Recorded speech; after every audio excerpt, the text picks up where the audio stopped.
American English, American English webinar series. Teach and learn. American English webinar series.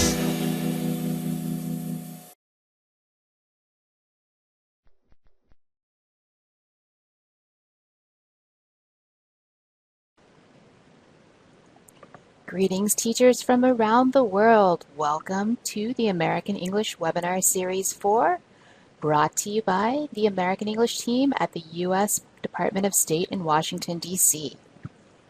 I'd like to take a look to start out today at this great photo submitted by Bila Anosor featuring teachers from the American Cultural Center in Niamey, Niger.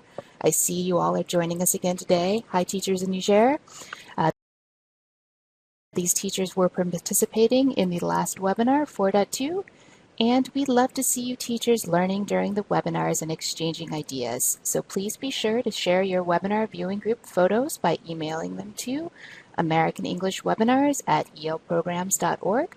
We may feature you in the next webinar. I'm Heather Benucci, also known as Moderator Heather, and I'm part of the American English team. You'll also see moderator Katie in the chat box, and we'll both be here to help you during the webinar. Here you can see the exciting schedule for this series. Our next webinar, Building Your Toolkit, Steps and Strategies for Teaching Academic Writing by Don Bogowski, will be in 2 weeks on October 19th. Our webinars are each 60 minutes long. The webinars are often related to a theme found on the American English website. The Teacher's Corner section from the website shown here features resources and lesson ideas related to this month's topic. And the theme for October is going to be teaching academic writing. Next, let's take a look at how you'll participate in the webinars. During the webinars, you're going to hear but not see the presenter. The way that you're going to participate is by typing in the chat box, as many of you are already doing now. The chat box is where you can ask questions or make comments related to today's topic. And we might not be able to answer every question during the session because there are often hundreds of teachers participating. However, there is another place to ask questions after the session is over, the Ning Community for Teachers, which we'll look at in more detail momentarily. The presenter will also ask you questions in the form of polls. These multiple choice questions will appear on the screen for you to answer. And unfortunately, some of you may experience technical problems during the webinar. We will let you know if we're having a global technical problem. If you do lose sound, you can follow along with the caption pod at the bottom of the screen if refreshing your internet browser does not correct the problem. Each webinar series consists of 6 webinars, and during the series, the webinars will take place every other Wednesday. Participants who attend at least 4 out of 6 webinars will receive an e-certificate from their regional English language office or local U.S. Embassy after the series ends. To make sure you're eligible for that e-certificate, we will ask you to submit your attendance at the very end of the webinar. At that time, we will give you a link and you will follow that to fill out the requested attendance information. We hope many of you are already Ning community members, but if you haven't registered yet, please do join us. It may take up to 72 hours for your Ning registration to be approved, so we appreciate your patience. And here on the Ning, you can find resources and discussion questions related to each webinar, as well as the webinar recordings and featured materials. The Ning is also where you can ask the presenter questions after the webinar and live chat with fellow community members. Do you all enjoy online global learning experiences? As webinar participants, I would think the answer to that is yes. Well, I am pleased to announce a new 5-week MOOC, which is a massive open online course called English for Career Development, sponsored by the U.S. Department of State. This MOOC is designed for non-native English speakers who are interested in advancing their careers in the global marketplace. The course will cover many topics such as resume writing, job applications, building your professional network, and how to succeed in job interviews. The next facilitated 5-week session will begin on November 7th. Please visit the link shown here in the chat box to learn more. We also have a short video about this new MOOC featured on the American English YouTube channel. And now for today's webinar, From Idea to Essay, Effective Strategies for Teaching Academic Writing. This webinar argues that clear organization is the most important feature of effective academic writing. Today you will learn how to help students identify and successfully meet the purpose of a given academic writing task. The webinar will also highlight helpful strategies to help students organize their writing in a clear and highly comprehensible way. Specific examples of these techniques will be given using a sample argumentative essay. Additional supplementary materials will be provided for use by you when teaching your own academic writing classes. And it is my pleasure to introduce today's presenter, John Kotnarowski. John has been teaching English to speakers of other languages for the last 8 years with a special focus on second language writing instruction and materials design and development. During this time, he has taught and trained teachers in Ecuador and the United States, and he worked as an English language fellow in Russia. His primary areas of interest include computer-aided language learning, EAP and ESP writing, and classroom language assessment. John currently works as a lecturer for the ESL Writing Service courses for the Department of Linguistics at the University of Illinois. Welcome, John. Hi everyone, and welcome to this webinar, From Idea to Essay, Effective Strategies for Teaching Academic Writing. I'd like to begin by wishing everyone a happy Teachers' Day. Congratulations to you all on all the great work that I'm sure you're doing. I'm really excited to see so many people here from so many different parts of the world. To begin, I'd kind of like to introduce myself. So, as you can see from the map, I'm coming to you live from Champaign, Illinois. I'm in the Midwestern US, close to Chicago. It's a beautiful day here in Champaign, and I hope you're enjoying a great day in your part of the world too. Now, I'd like to take a quick second and review the objectives for this webinar one more time. Since academic writing is a really complex topic to discuss, we need to prioritize certain topics in order to make sure that we make the most of our time together. So, I hope by the end of this presentation, participants will be able to list several features of effective academic writing, define the concept of purpose and talk about the role that it plays in clear, persuasive writing, use a variety of different pre-writing and organization strategies to create well-developed, clearly connected paragraphs, and pick one strategy mentioned in the webinar and adapt it for use in their own teaching and writing. I'd also like to make just a couple of notes on the focus of this webinar. First, while the webinar will focus on strategies used in higher level academic writing, it will also discuss ways to adapt these strategies for use with learners of varying proficiency levels.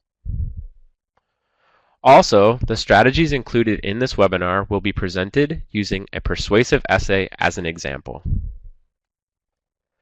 Finally, participants are encouraged to use the strategies presented in this webinar in their own professional writing. We are all learners here, so even if you aren't teaching academic writing right now, you might be able to use this framework to approach academic writing for your own personal learning language development. So now I'm curious to know what you think about this topic. Let's take a short poll question. So, what's the most important characteristic of effective academic writing? Is it A, it has a clear purpose, B, it's clearly organized, C, the ideas are clearly connected, D, it uses formal language and there are very few grammatical and word choice errors, and E, it uses evidence from credible sources. So I'll give everybody a little bit more time to respond. It looks like there's one very popular answer. Okay, but we do have a variety of answers, and that's really good.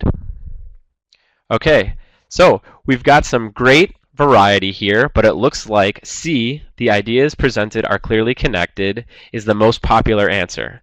That's great. So let's continue talking about important characteristics of academic writing. So there are many different characteristics that make a good academic writer.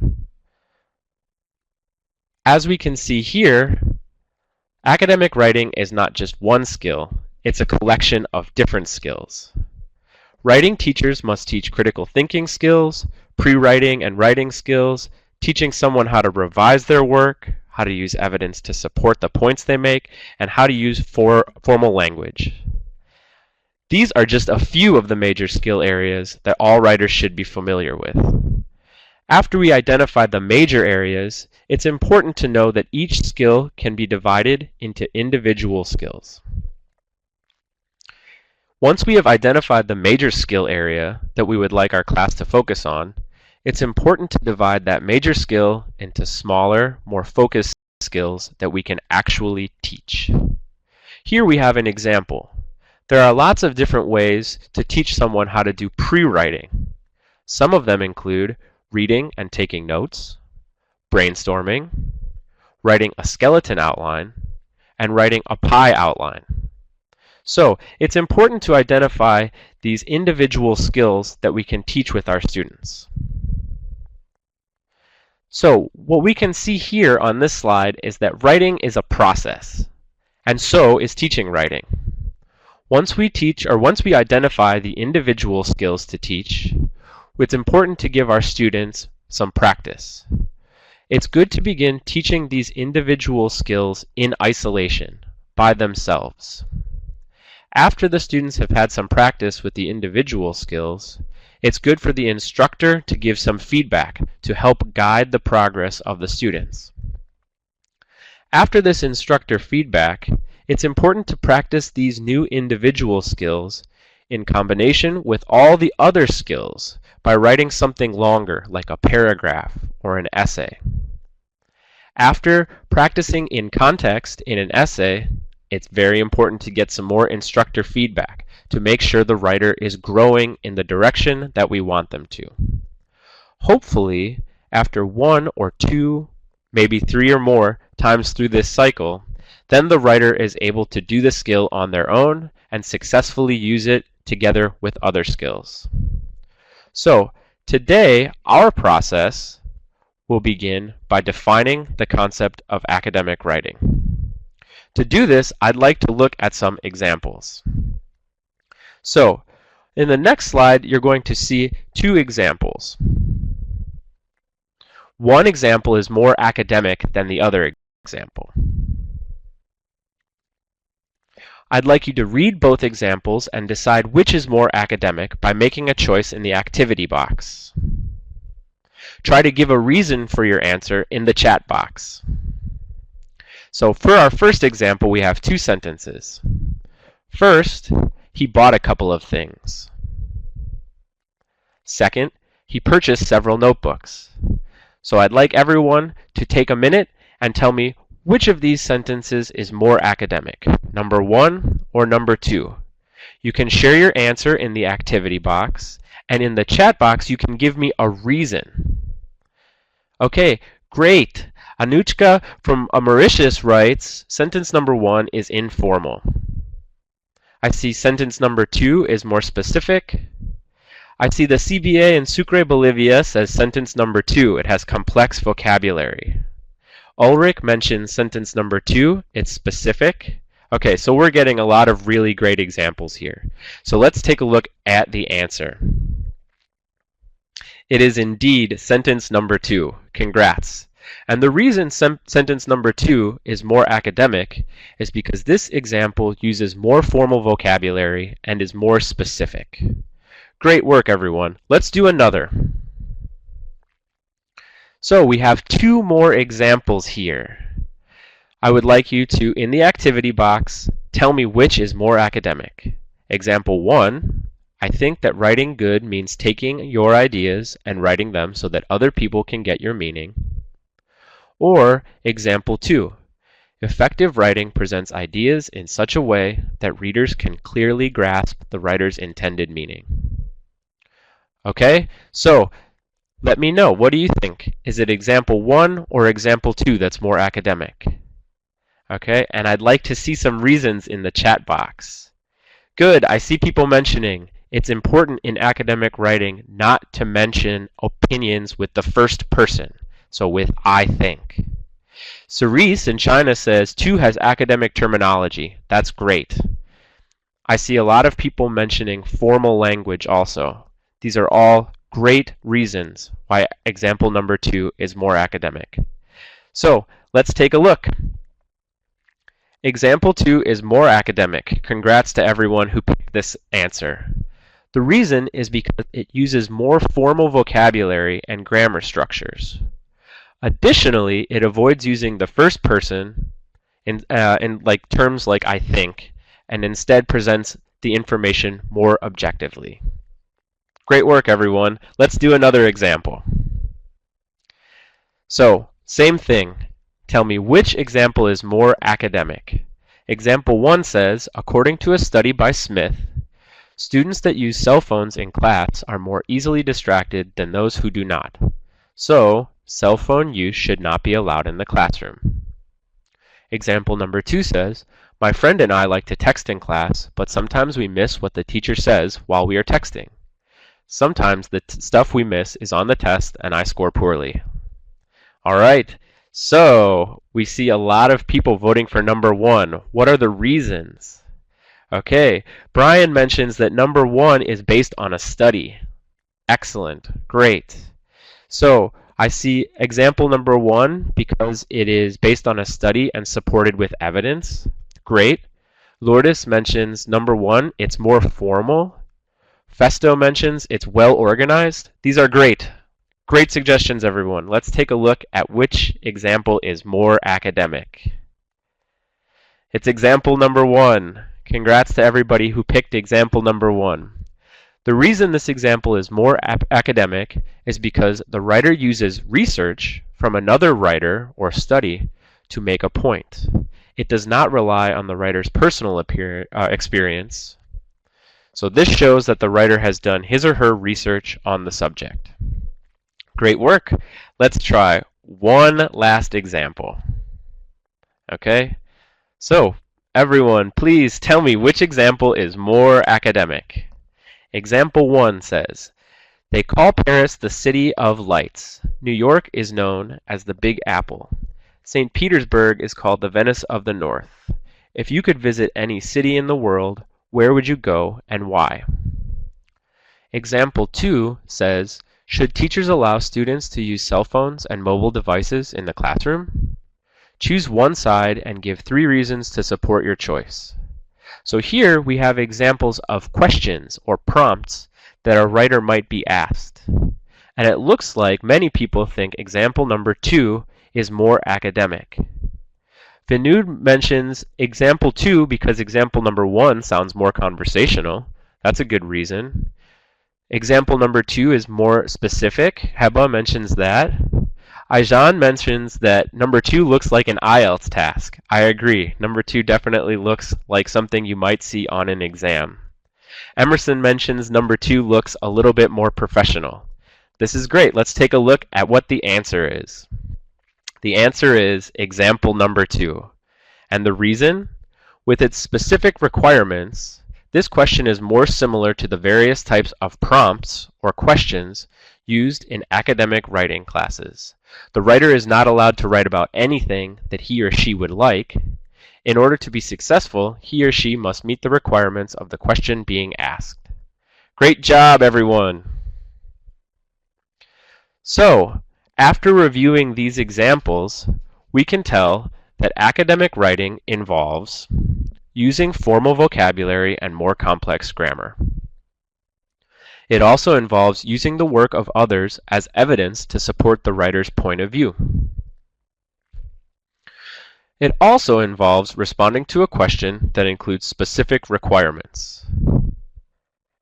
However, there is one more really important characteristic of effective academic writing. What do you think this last characteristic is? I'd really like to see some suggestions and ideas in the chat box, so please feel free to share. Referencing. So Anne mentions referencing. Definitely. That's an important part of academic writing. What other ideas? Coherence. Marina mentions coherence. That's great. Okay, I see Sergio mentions cohesion. Nice work. Okay, documentation, cohesion and coherence. Okay, I see a lot of great ideas. So let's see what the final characteristic is. In all great academic writing, the writer's ideas are all clearly connected to one another. And so this idea is where I would like to spend the majority of the rest of our time together today. It's really important to make clear connections in our writing because we want the reader to be able to focus on our ideas without getting lost in the organization or getting distracted by points that move around without any good logic. To create clear connections in our writing, it's important to write with a clear purpose in mind, to plan before writing, and to identify and follow patterns used by good writers. So, let's start looking at each of these areas. We'll begin by talking about identifying the purpose for writing. It's a really important way to start a discussion on writing. So, when we talk about the importance of purpose, we're talking about the author's or the writer's reason for writing. Effective writers always have a clear purpose in mind when they're writing. They start with this purpose and then they plan to meet this goal. Another way to think about it is having a clear purpose is like taking a trip with a clear destination. Once you have the destination, you can plan the best route to get there. Purpose is really important because it helps the writer decide on what vocabulary, grammar, and organization to use in a piece of writing. A writer will probably choose different words, grammar, and organizational structures to tell a story than he or she would to write an essay for the TOEFL exam or write a research article. We can think about it like this. Just like taking a hike in different kinds of weather requires you to dress differently, writing for different purposes requires us to use different kinds of language. So, good writing starts with a clear purpose for writing. When someone writes with a clear purpose, it's easy to read the writing and tell what the purpose is. Let's take a look at the following example. I will read the passage on this page, and I would like you to use the chat box to tell me what the purpose of the writing is. Chicago is a beautiful city. Its architecture is world famous, and its many tall buildings and skyscrapers give it a very modern look. In addition, it is located on the shores of Lake Michigan, which gives it a lot of natural beauty too. If I had to describe Chicago in one word, it would be unforgettable. Okay, great. So I see a lot of people sharing what they think the purpose of this passage is. And I'm seeing the word describing or description a lot. That's excellent. Great. Juan Carlos mentions to attract tourists. Okay, that definitely could be one of the purposes. All right, but I think I see description a lot. And let's take a look at what the answer is. Great, description. So it does give us information. It could be used to attract tourists. But basically what we have here is a writer using words to create a picture of the city of Chicago. So nice work, everyone. Let's try another example. What's the purpose of this passage? To make a peanut butter and jelly sandwich, do the following. First, get 2 pieces of bread, a jar of peanut butter, and a jar of jelly. Second, with a knife, take some peanut butter and spread it on one piece of bread. Then, take some jelly and spread it on the other piece of bread. Finally, put the 2 pieces of bread together and enjoy. So Parween mentions it's a process. I see a lot of people sharing in the chat box. This is great. Berta mentions describe a process. Tatiana says giving instructions. Nujat mentions instructions. Excellent. These are some great ideas. So the answer is, drumroll please, explaining a process. We can see really clearly here with the use of first, second, finally, that this person is trying to explain how to do something. Great job, everyone. Thanks for sharing your answers with me. So I have one last question that I'd like to pose to you. Can you think of any other purposes or reasons for writing? You can go ahead and share these ideas in the chat box. Great. Okay, so I see contrast, persuasion, creative writing, comparing and contrasting, sharing secrets. That's a cool one. I like that.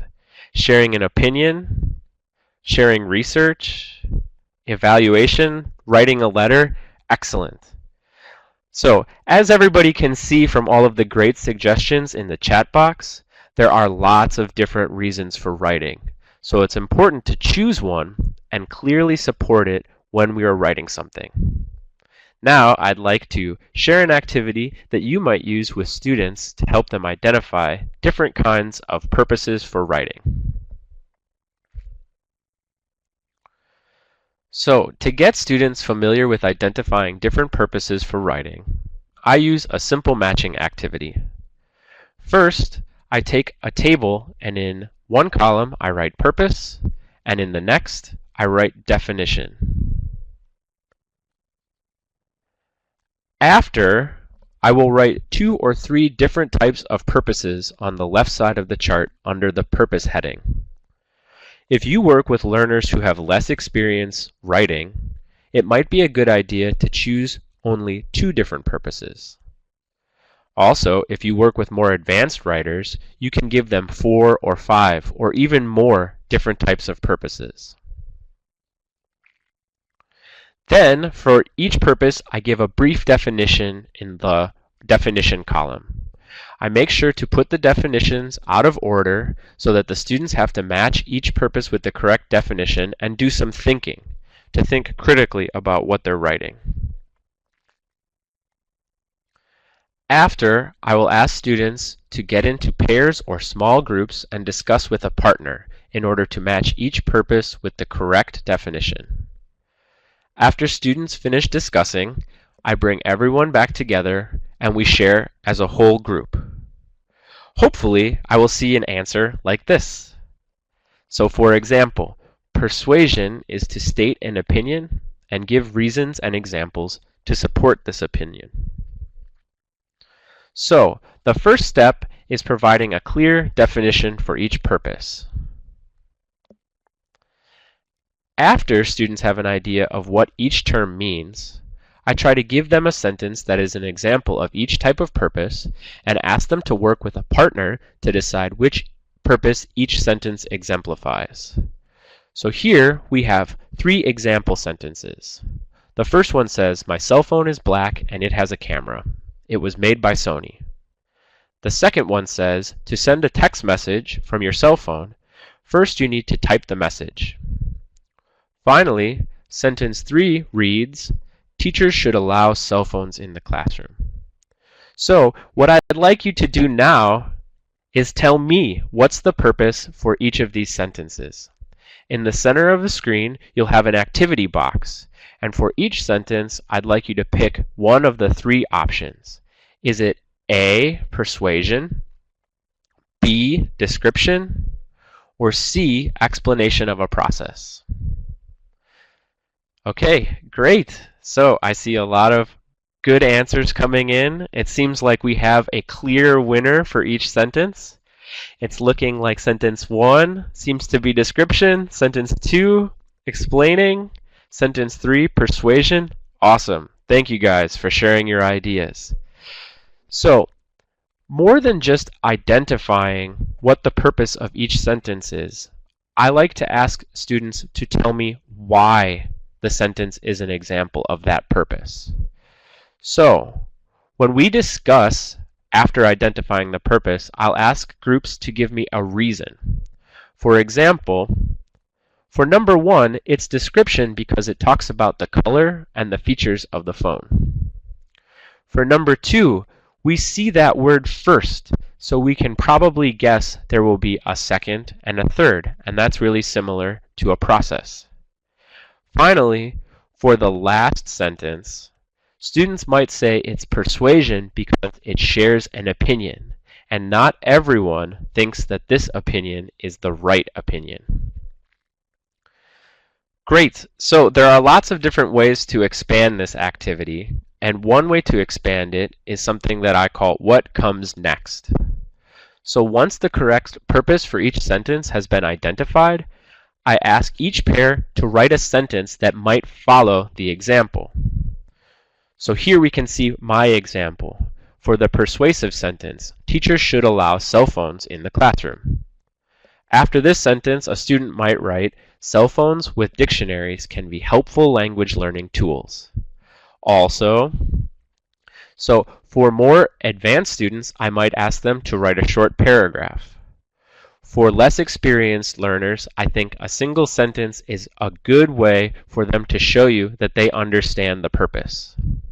If you can think of any other ways to extend or adapt an activity like this, I'd really like to see them on the forum after the webinar. So now that we have a better idea of how to identify and write with a clear purpose, let's continue to the next part of the webinar. Before we start writing, we need ideas. We need something to write about. And so this section will discuss ways to generate ideas for our essay.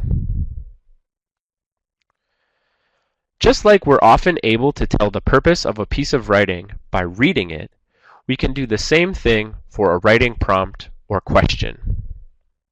By analyzing a writing prompt or question, we should be able to identify the purpose of the writing. Let's take a look at an example prompt. What kind of writing will the answer to this question be? Should teachers allow students to use cell phones and other digital devices in the classroom? Why or why not? Give 2 reasons to support your opinion. So, can anyone tell me, using the chat box, what kind of purpose will the writing of this question be? And if you need a hint, you might think about the different kinds of purpose from the last activity. Okay, great. It was an easy one. I see so many people writing sharing opinions, argumentation, persuasion. Yesenia writes persuasive writing. Marina writes opinion writing. Great. So persuasive, opinion, argumentative writing, these are all different ways of saying persuasion. The purpose of a question like this is to get students to write something persuasive. We can see that to answer a question like this, the writer will have to share his or her opinion about the question. Since the definition of persuasive writing is to state an opinion and give reasons and examples to support this opinion, a writer would have to choose yes or no to answer this question, and then find reasons to support their side. So now let's talk about ways that we can find reasons to support our opinion. I have another poll question for everyone. I'm curious to know, what does the word brainstorming mean? Does it mean another word for a bad headache? Is it discussing about a topic to try and find ideas related to the topic? The feeling you get when you eat something cold too fast? Or the feeling you get when writing a paper and you can't think of anything to vote? Okay, so I see a lot of answers for B, discussing about a topic to try and find ideas related to the topic. It seems like you guys are already brainstorming experts. That's great. So let's move on and talk a little bit about what it means to brainstorm. So there are many, many different ways to brainstorm. But basically, when we brainstorm, we are just trying to have a discussion where we produce as many ideas as possible that are connected to a particular topic. And like I said, there are many different ways to brainstorm, but I think it's good to choose a way that works well with the purpose of the writing. For persuasive writing, I think using a pro and con list is a little bit better than different kinds like mind mapping, because it really reflects the purpose of persuasive writing. A pro is another word for a good thing or an advantage. A con is a bad thing or a disadvantage. Pro and con brainstorming can be a really fun discussion activity because it involves sharing opinions and trying to justify them, trying to give reasons why your opinion is a good opinion. So, to do this kind of brainstorming with my class, I start with the question: should teachers allow cell phones and other digital devices in the classroom? Then, I create two columns, the yes or pro column and the no or cons column. I ask students to get into small groups of 3 to 4 people, and I share this question and table with them. Another way to do this is divide the class in half and ask one group to find pros and the other group to find cons. Also, for more advanced students, you could provide them with a short article that discusses the pros and cons of a topic and ask them to find the reasons in the reading. There are a lot of ways to adapt an activity like this. So, I like to give each group 5 to 10 minutes to come up with as many pros and cons as possible. Again, the idea is to generate lots of ideas. So for right now, there's no bad idea. We just want to come up with a great list. And I often encourage students by saying whoever comes up with the most persuasive pro and persuasive con will win a small prize. So I'm actually curious to know what you think about this topic. So, what are some pro and con reasons for cell phones in the classroom? Why should teachers allow cell phones in their classroom? Why shouldn't they? Please share your answers and ideas in the chat box. Okay, I see a lot of answers of distraction. They can be distracting from learning. I agree. I also see some answers of pros. They can be helpful for learning. Dictionaries can be really helpful. Brian says, pro, it has a dictionary and you can look for more information. I see Carmen says it's a learning tool. That's great. Okay. I see you can search for information. Kristen says you can search for information too. Wonderful. I see apps. Okay, so it looks like we have a lot of different ideas on this topic.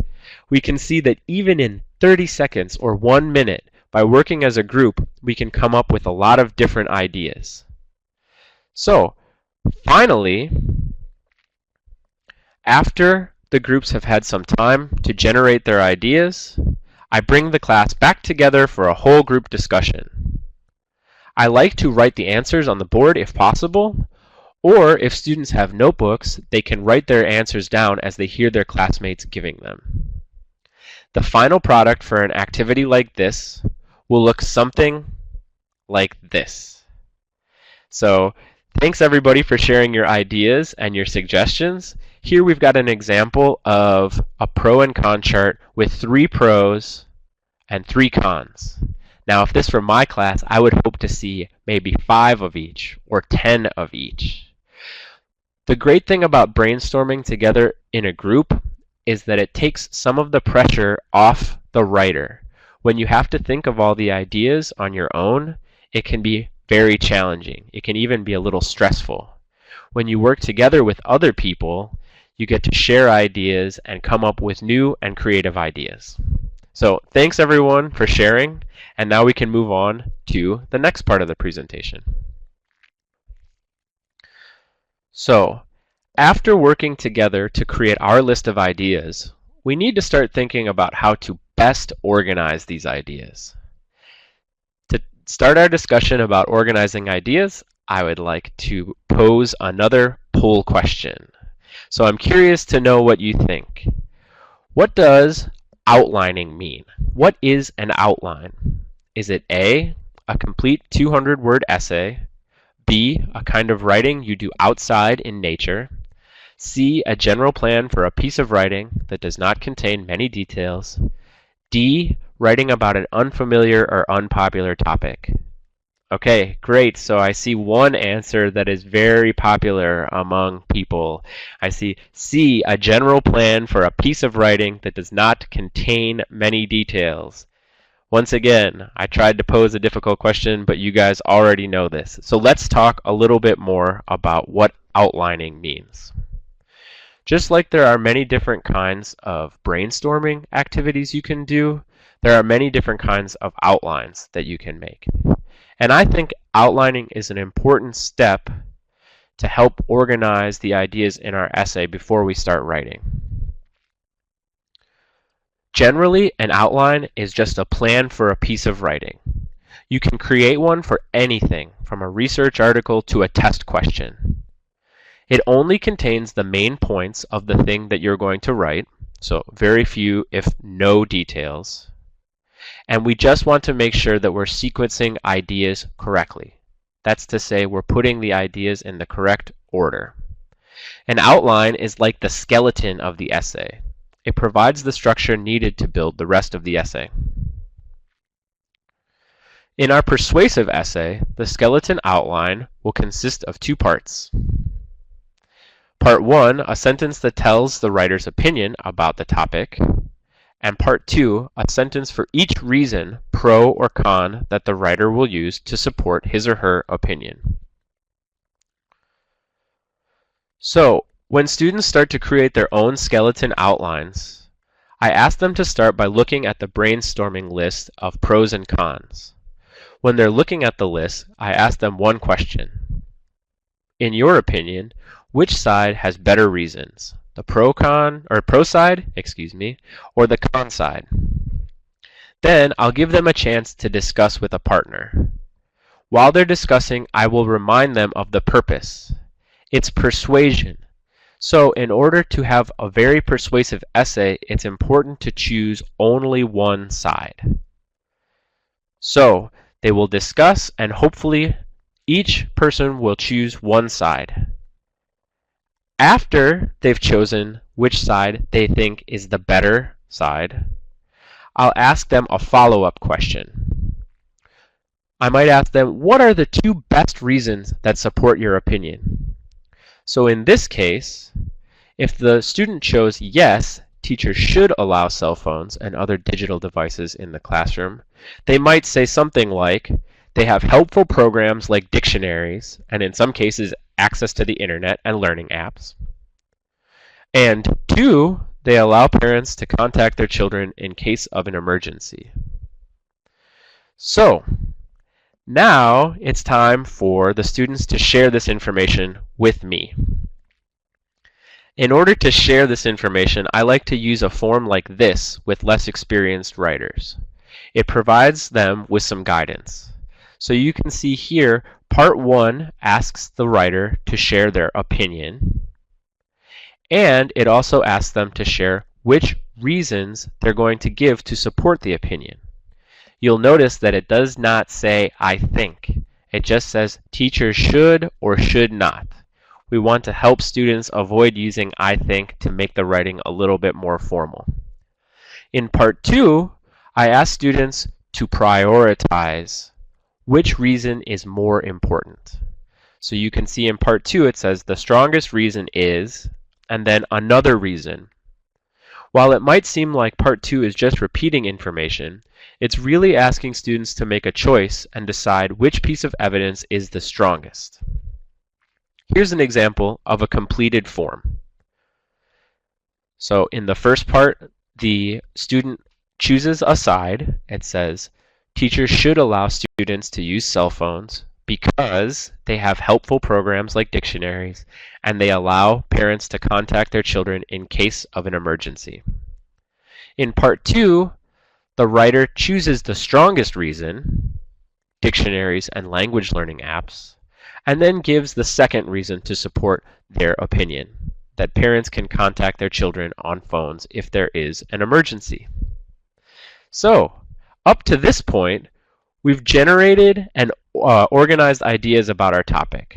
We've come up with lots of different ideas, and then we've started picking and choosing from them and putting them into a good order. Now it's time to start writing. To do this, it's a good idea to look at the way that effective writers work. So, at this point, students have their skeleton. Now they need to expand it into a full essay. In order to do this, I ask them to take each of the supporting reasons, 1 and 2, and turn it into a complete paragraph. I like to focus on paragraphs for a lot of different reasons. I think it's a good idea to also give practice writing good, clear sentences, but my preference is to focus on paragraphs because focusing on sentence sometimes results in too much of a focus on grammar. Like we mentioned at the start, good grammar and good vocabulary are both very important, but there are lots of things that we need to focus on, so we can't spend too much time on grammar. Also, I think that students often demonstrate understanding of organizational strategies quicker than grammar. Most students can make a skeleton outline before they're able to write correctly using every tense, and I like to give students a chance to show that they can do something really well, to encourage them, to build their confidence. Finally, I think, and so does Dr. Guggen from the reading, that a well-organized paragraph or essay can still be understood by the reader even if the sentence-level grammar is not mistake-free.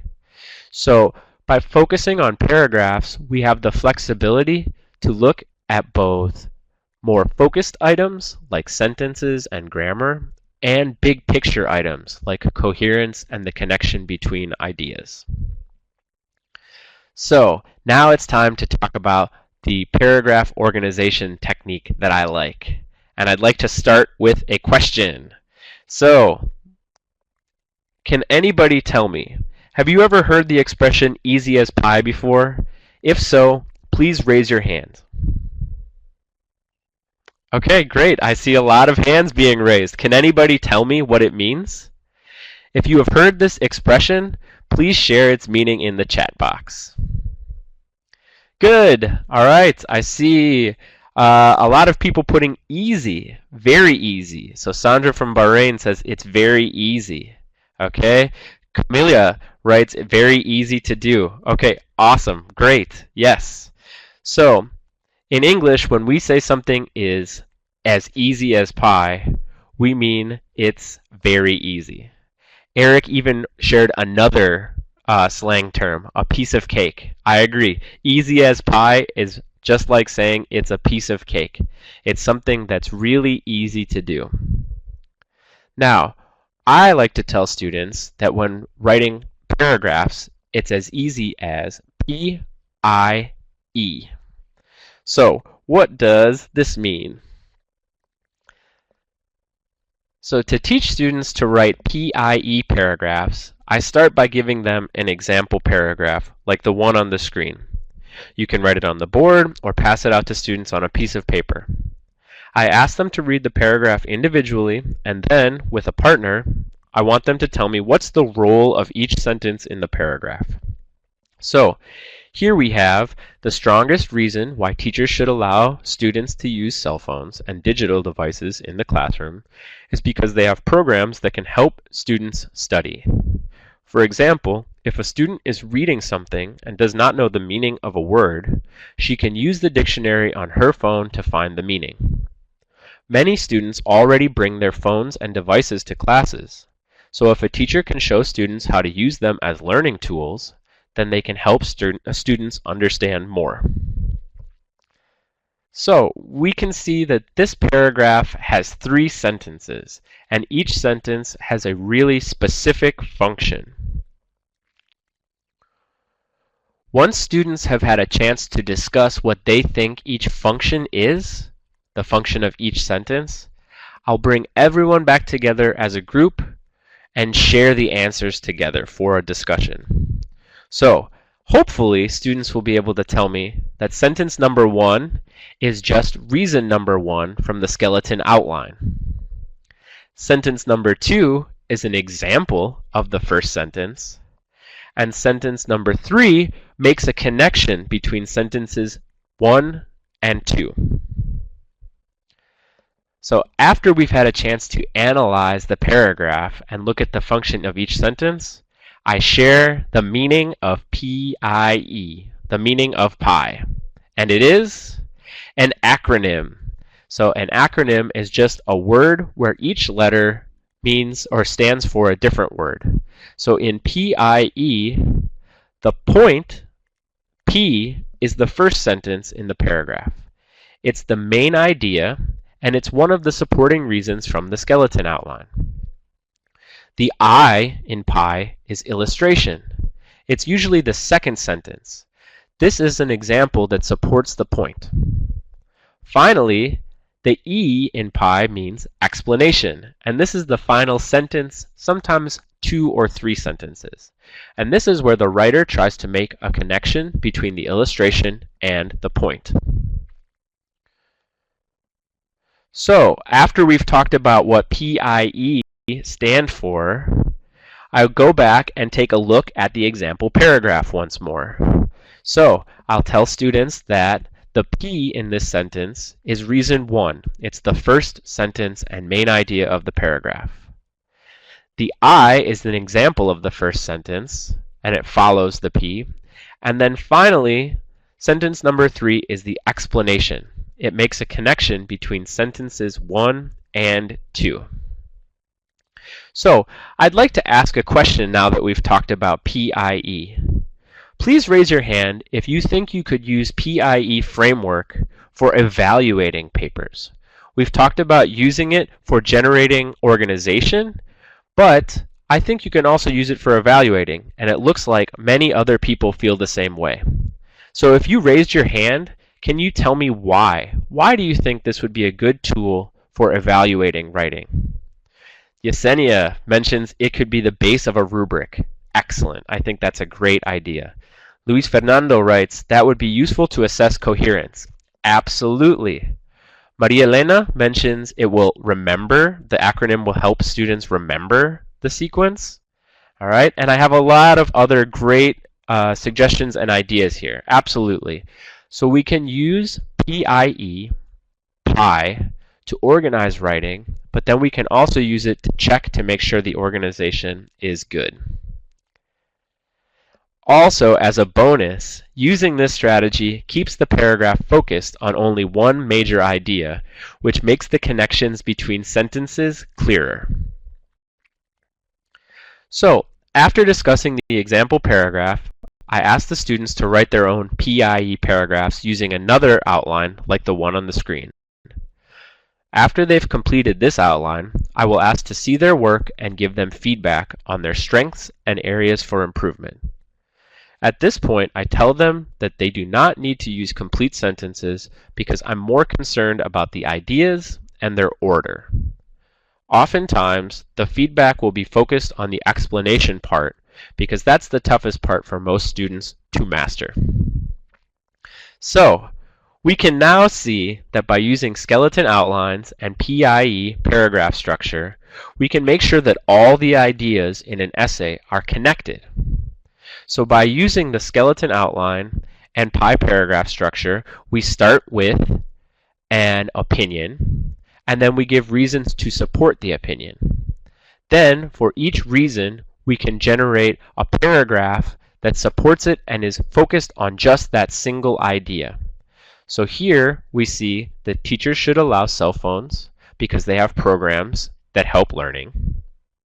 An example of this is that there are many dictionaries on phones. And to explain the connection, we could say if phones have tools to help students learn, then they should teach the students to learn them in class.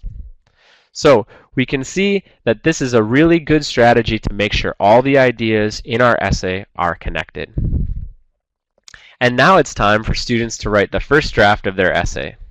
So for this first essay, we've provided a lot of assistance to the students. We identified the purpose of the question, we brainstormed together, we created skeleton outlines, and we expanded the skeletons into full paragraphs using PIE. Now it's up to the students to write the essay. After they write the essay, I like to review it and give them feedback. When I give feedback, I tell them 2 things that they did well and 2 areas that they can improve. But this is not enough.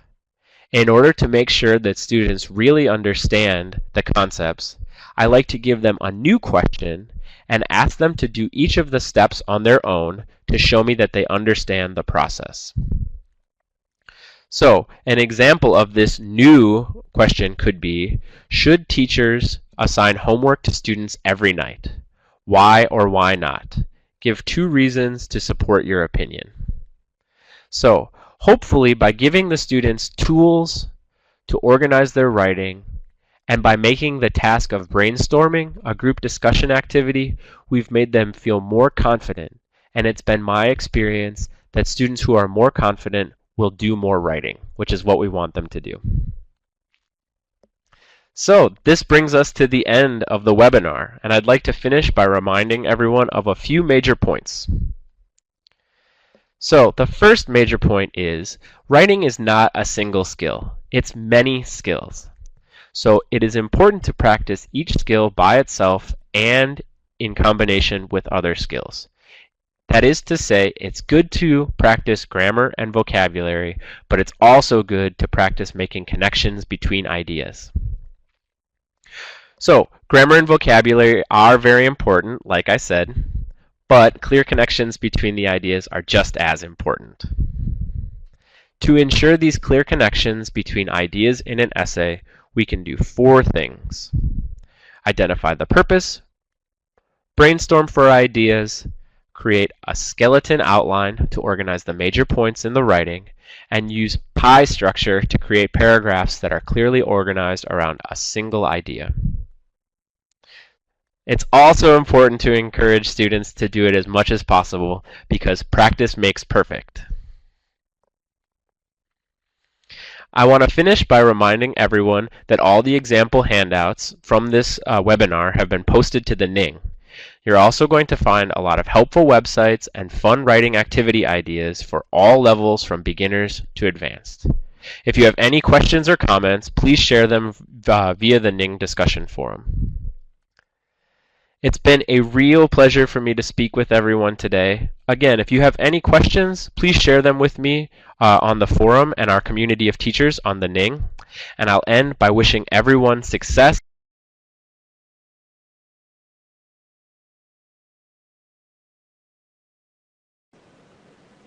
An excellent webinar. Thank you so much, John, for that clear, practical guide for getting our students to move purposefully from idea all the way to essay. You've also shared a lot of great handouts and resources on your Ning page, and I think they're going to be really useful for today's participants. Again, thanks so much, John, from all of us.